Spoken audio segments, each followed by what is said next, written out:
Throughout history, we, as humans, have used the power of our minds to achieve incredible and amazing feats. In reality, our minds are simply tools we use to create our thoughts.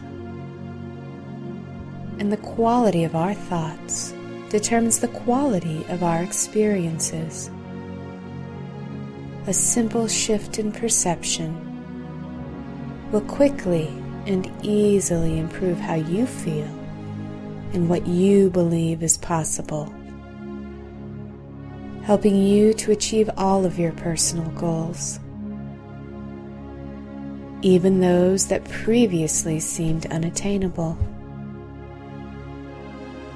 Join us now as we explore the vast landscapes of our minds.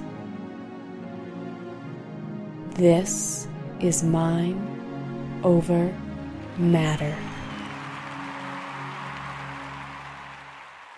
Good evening, I'm Mitch Friedman. And I'm Brandolyn Jokiel, and you're watching Mind Over Matter TV, where we teach you tips and tools and techniques on how to feel better, get more of what you want, and successfully reach your goals. Yay! Yeah, right on. Mitchell, it feels like I see you almost every day, but we haven't been in front of the camera together in a while. We've been doing like some reruns and things. Sorry, folks.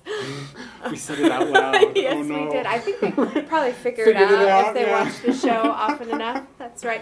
We have a brand new show tonight. I'm so excited to be introducing Sara McIntosh, a really good friend of ours. Went to school with her ages ago at the Hypnotherapy Academy.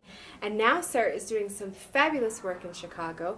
Yeah. Mitch does a great interview with Sara where they talk about worth and conscious freedom and freeing yourself and getting to where you want to go. Yeah, and you know what was so cool about it? I loved it. She talks about taking it nationwide, and then she keeps talking about taking it globally, and I just got goosebumps every time she said that. I thought, could you imagine if the entire planet started building self-esteem? What would happen? It would change just about everything, don't you think? Absolutely, it would change everything. And I've had the same reaction, Mitch, when she walked into the store here in Santa Fe, and I hadn't seen her in 3 years, and out of her mouth comes this wonderful idea of what she's building, this organization to teach people how to find self-worth and self-esteem so they can actually get to where they want to go.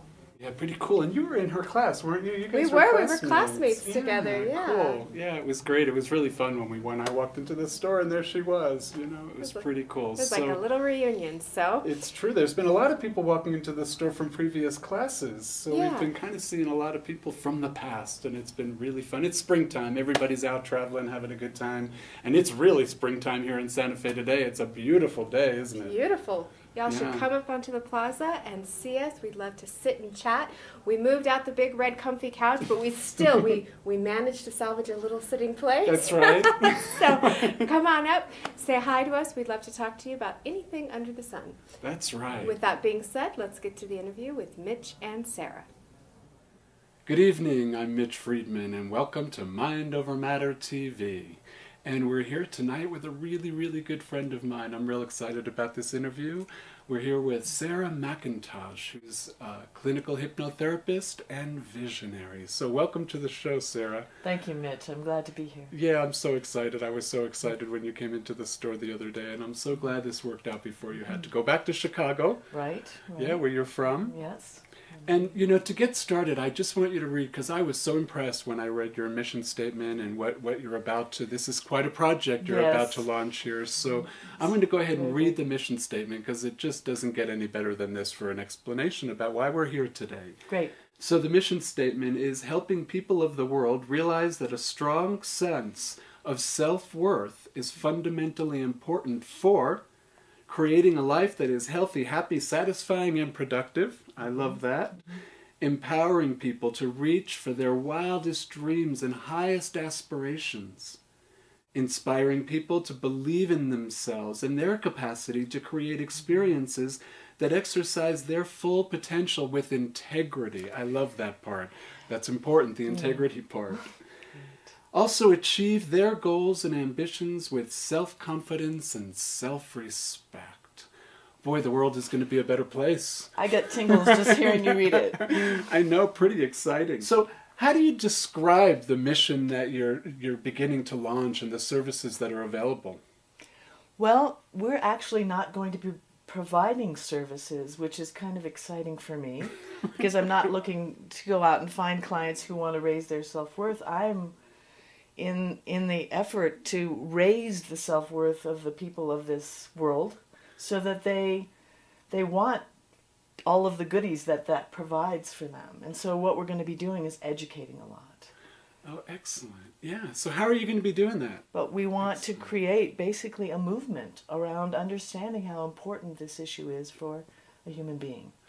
You know, I love that you're just approaching this just directly. It's about self-worth, self-esteem. That's it, you know, Right. I mean, that's what we do for a living. Exactly. And no matter what the issue is, I don't care what people come to me, whether it's True. terminally ill, whether it's pain management, whether it's weight loss, relationships, quit smoking. There's always these limited ideas, personal lies Right. that we have about ourselves that become our programming that we're running all the time.